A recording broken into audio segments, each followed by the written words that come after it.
நாளும் கோளும் என்ன செய்யும்? நெக்ஸ்ட் ஜென் நேயர்கள் அனைவருக்கும் அன்பான வணக்கங்கள். நான் உங்கள் வாழ்க வளமுடன் ஜோதிடர் ஸ்ரீ குரு சுந்தர வடிவேல்.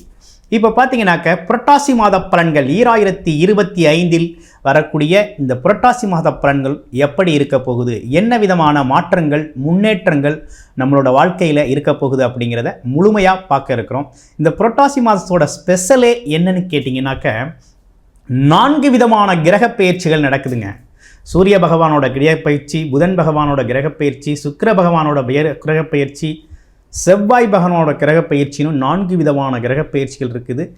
வாழ்க்கையே புரட்டி போட்ட மாதிரி ஒரு மாற்றம் அப்படிங்கிறது ஒவ்வொரு ராசிக்கும் நடக்க இருக்குது. அதில் எந்த மாற்றமும் இல்லை. கடைசி மட்டும் வீடியோவை பாருங்கள், அவ்வளவு மெசேஜ் இதில் இருக்குது. உங்களுக்கு என்னென்ன விதமான மாற்றங்கள் இருக்குது, தொழில் மாற்றம் எப்படி இருக்கும், வேலை மாற்றம் எப்படி இருக்கும், நினைத்த காரியங்கள் நடக்கக்கூடிய, ஆசைகள் நிறைவேறக்கூடிய விஷயங்கள் எப்படி நடக்கும், புத்திசாலித்தனத்தை விட்டு பயன்படுத்தக்கூடிய வியாபாரம் சார்ந்த நுணுக்கங்கள்லாம் எப்படி இருக்க போகுது அப்படிங்கிற 4 கிரகங்களின் மாற்றங்களும் 4 விதமான விஷயங்களை நம்ம பிரித்து கொடுக்க இருக்கிறோம். அந்த வகையில் பார்த்தீங்க அப்படின்னு கேட்டிங்கன்னா புரட்டாசி மாதத்தில் பார்த்தீங்கன்னா மிகப்பெரிய சிறப்பு என்னன்னு கேட்டோம்னா இந்த 4 கிரகங்களோட மாற்றங்களும் 4 விதமான சிறப்பு பலன்களோட அமைஞ்சிருக்கு. நட்சத்திர பலன்களும் இருக்குது. கண்டினியூஸாக வீடியோ பாருங்கள். உங்களுக்கு உங்களோட ராசிக்கு இப்போ எப்படி இருக்குது அப்படிங்கிறத நம்ம இப்போ பார்ப்போம். கன்னிராசி காலச்சக்கரத்தின் 6வது ராசி அப்படின்னு சொல்லக்கூடிய கன்னிராசி அன்பர்களுக்கு இந்த புரட்டாசி மாதம் அப்படிங்கிறது புரட்டி போட்டது மாதிரி ஒரு அற்புதமான பலனை செய்ய இருக்குதுங்க. எதிர்பார்த்த விஷயங்கள் நடக்க இருக்கக்கூடிய ஒரு நல்ல மாதம் இந்த மாதம், சிறப்பான மாதம். ஏன்னா உங்களுடைய ராசிநாதன் உச்சம் பெறக்கூடிய மாதம்.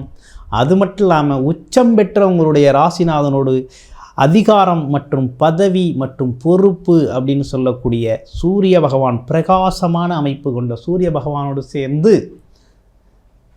புத ஆதித்ய யோகத்தோடு இருக்கக்கூடிய நல்ல அற்புதமான அமைப்பு அப்படிங்கிறது ஏற்பட்டிருக்கு. இந்த மாதத்தில் நீங்கள் சாதிக்கிறனா வேறு எப்பவும் சாதிக்கிறதுக்கு வாய்ப்பு இல்லைங்கிற மாதிரி அற்புதமான மாற்றத்தோடு இருக்கக்கூடிய இந்த மாதம். அது மட்டும் இல்லைங்க, உங்களுடைய ராசியிலிருந்து 2ஆம் இடத்துல தனஸ்தானத்தில் இருக்கக்கூடிய செவ்வாய் பகவான் தன்னோட இடத்தையே பார்த்துக்கிட்டு இருக்கிறார். திடீர் அதிர்ஷ்டம் தரக்கூடிய வாய்ப்பு. 8க்குடையவன் 3 8க்குடையவன் 2ஆம் இடத்திலிருந்து பார்க்கறதுனால திடீர் வாய்ப்புகள், திடீர் பணவரவுகள் அப்படிங்கிற அமைப்பு அற்புதமாக இருக்குது. சிறப்பாக இருக்கக்கூடிய மாதம். தொழிலும் வேலையும் வருமானமும் நீங்கள் நினச்ச மாதிரி நடக்கக்கூடிய நல்ல காலகட்டம் இது. ரொம்ப நாளாக வேலை இல்லைன்னு ரொம்ப கஷ்டம் கன்னிராசிக்கு. வேலை இல்லை, வருமானம் இல்லை, குடும்பத்தில் ஒரே விரயச்செலவாக நடக்குது, சமாளிக்கவே முடியலை, ஒரே கடன் பிரச்சனை. கேட்டு பாருங்கள், அவ்வளோ விஷயத்த சொல்லுவாங்க. அப்படி இருக்குது நிலவரம். அப்படி இருந்த ஒரு வாழ்க்கை புரட்டி போட்டது மாதிரி மாறக்கூடிய இந்த 4 கிரகங்களின் பெயர்ச்சியால் நல்லதொரு மாற்றம் ஏற்பட்டிருக்கு. என்னன்னா, சூரிய பகவான் பெயர்ச்சி ஆகிறார், சுக்கிர பகவான் பெயர்ச்சி ஆகிறார், செவ்வாய் பகவான் பெயர்ச்சி ஆகிறார். அது மட்டும் இல்லை, அதையும் தாண்டி பார்த்தோம் அப்படின்னா புதன் பகவான் உச்சம் பெறுகிறார். ராசியிலேயே உச்சம். பிரபலமாக போகிறீங்க. உங்களுக்கான தொழில் வாய்ப்புகள் அனைத்தும் உங்களை தேடி வரப்போகுது. பயன்படுத்திக்கிறது மட்டும்தான் நீங்கள். அதுவும் உங்கள் ராசியிலிருந்து 10ஆம் இடத்தில் இருக்கக்கூடிய குரு பகவான் 10இல் இருந்தால் பதவியும் பறிபோகும்னு சொல்லுவாங்க. பதவி பறிபோகிறது அப்படிங்கிறத விட பதவி மாற்றம், இடமாற்றம், புது வேலை, புது தொழில் அப்படின்னு மாற்றத்தை தரக்கூடிய அமைப்பு உண்டு. அதுவும் இப்போ சுயசாரம் பெற்று நிற்கிறார். ரொம்ப அற்புதமாக இருக்குது. ஆமாம், அதனால் பயப்பட வேண்டாம். வேலை, வருமானம், தொழில் இதுக்காக தானே சிரமப்பட்டீங்க. அற்புதமாக அமையுது. வேலை கிடைக்கிது, வருமானம் அமையுது, கூட்டுத்தொழில் சேர்ந்தவங்களுக்கு கூட்டுத்தொழில் அமையுது. ஆமாம், அது மட்டும் இல்லாமல் நீங்கள் பண்ணி வச்ச அனைத்திலிருந்தும் வருமானம் பெறக்கூடிய மாதம், உங்களை தேடி வரக்கூடிய அமைப்பு இருக்குது. சுக்கிர பகவான் பார்த்தீங்கன்னா 12ஆம் இடத்துக்கு வர்றார். 9க்குடையவர் 12ஆம் இடத்தில் வந்து அமர்றார். அப்போ என்ன அர்த்தம்? மறைமுக வருமானங்கள் உங்களை தேடி வரப்போகுது.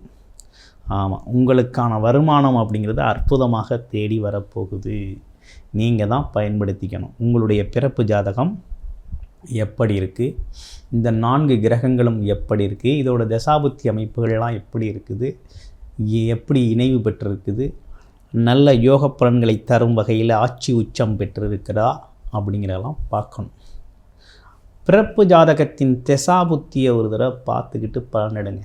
அப்போ தான் இந்த பலன்களை புரிந்து இந்த காலகட்டத்தை நீங்கள் பயன்படுத்த முடியும். ஏன்னா கன்னிராசி நேயர்களுக்கு ஒரு அருமையான டைம், ரைட் டைம். புத ஆதித்ய யோகம் பெற்றிருக்கக்கூடிய சூப்பரான டைம் இது. Very good time. அதே போல் வேலை, தொழில், வருமானத்தில் ஜெயிக்கக்கூடிய காலகட்டம். சொல்கிற வார்த்தைகள்லாம் பார்த்திங்கனாக்க பலிதமாகக்கூடிய காலகட்டமாக இருக்குது. எப்படி பார்த்தாலும் வாழ்க்கையில் உங்களுக்கு முன்னேற்றம் தரக்கூடிய அமைப்பை இந்த மாதம் உங்களுக்கு உருவாக்குதுங்க. பல்வேறு விதமான வாய்ப்புகள் உங்களை தேடி வருது. பயன்படுத்திக்கிறது தான் நீங்களாக இருக்க போகிறீங்க. உங்களுடைய தசாபுத்தி நிலைகள் எப்படி இருக்குது, எது விதமான முயற்சிகள் இப்போ வெற்றி தரப்போகுது அப்படிங்கிறத பார்த்துக்கிட்டு பலனடைங்க, பயனடைங்க. ஒரு நல்ல காலகட்டம். தைரியம், தன்னம்பிக்கை, துணிச்சலோடு செயல்படக்கூடிய ஒரு அமைப்பு அப்படிங்கிறது உருவாகுது. எல்லா சூழ்நிலையிலேருந்தும் உங்களுக்கு லாபகரமான நோக்கம்தான் இருக்குது. எல்லாமே 1க்கு 2 வந்து சேரும். நீங்கள் செலக்ட் பண்ணுறதுல தான் இப்போ ஒரு குழப்பம் உங்களுக்கு வந்து சேரும். வேலை, தொழில் எல்லாமே பார்த்திங்கன்னா பல்வேறு விதமான வாய்ப்புகள் வந்து உங்களை தட்டப்போகுது. அது மட்டும் இல்லாமல் உங்களோட உயர்வு அப்படிங்கிறது யாராலையும் தடுக்க முடியாது. ஒரு படியாவது உயர்ந்தே ஆகணும். இந்த புரட்டாசி மாதத்துக்கு அப்புறம் உங்கள் வாழ்க்கையில் மாற்றம் நிகழ்ந்தே ஆகணும். உங்களுடைய பிறப்பு ஜாதகம் தொடர்பான தசாபுத்தி இலக்கண அடிப்படையில் நீங்கள் பார்த்து தெரிஞ்சுக்கணும்னு விருப்பப்பட்டீங்க அப்படின்னா டிஸ்பிளே தர நம்பருக்கு வாட்ஸ்அப் பண்ணி மெசேஜ் பண்ணி உங்களுடைய அப்பாயின்மெண்ட்டை ஃபிக்ஸ் பண்ணிக்கிட்டு பார்த்து தெரிஞ்சுக்கோங்க. நன்றி, வணக்கம். இதுவரை பார்த்தது அனைத்துமே பார்த்தீங்கன்னா இந்த கோச்சார நிலையில் இருக்கக்கூடிய கிரகங்களின் மாற்றங்களால் வரக்கூடிய கோச்சாரம் சார்ந்த பொது பலன்களை தான் நம்ம பார்த்துருக்கோம். உங்களுடைய பிறப்பு ஜாதகம் என்ன லக்கணம், என்ன தசாபுத்தி நடக்குது, என்ன விதமான அமைப்புகள் இப்போ போகுது, எது சார்ந்த விஷயம் சாதகமாக இருக்குது, எது சார்ந்த விஷயம் பாதகமாக இருக்குது, இது தொடர்பான அனைத்து விஷயங்களையும், அது மட்டும் இல்லாமல் வேலை, தொழில், வருமானம் மற்றும் குடும்பம், திருமணம் சார்ந்த விஷயங்கள், அது மட்டும் இல்லாமல் கடன் பிரச்சனைகள் மற்றும் உடல் ஆரோக்கியம் சார்ந்த விஷயங்கள், இவை அனைத்திற்கும் உங்களுடைய பிறப்பு ஜாதகம் தொடர்பாக நீங்கள் பார்த்து தெரிந்து கொள்ளணும் அப்படின்னு நினச்சிங்கன்னா டிஸ்பிளேல தர நம்பருக்கு கால் பண்ணி அப்பாயின்மெண்ட் ஃபிக்ஸ் பண்ணிக்கிட்டு உங்களுடைய பிறப்பு ஜாதகம் தொடர்பான அனைத்து தகவல்களையும் நீங்கள் தெரிந்து கொள்ள முடியும். நன்றி, வணக்கம், வாழ்த்துக்கள்.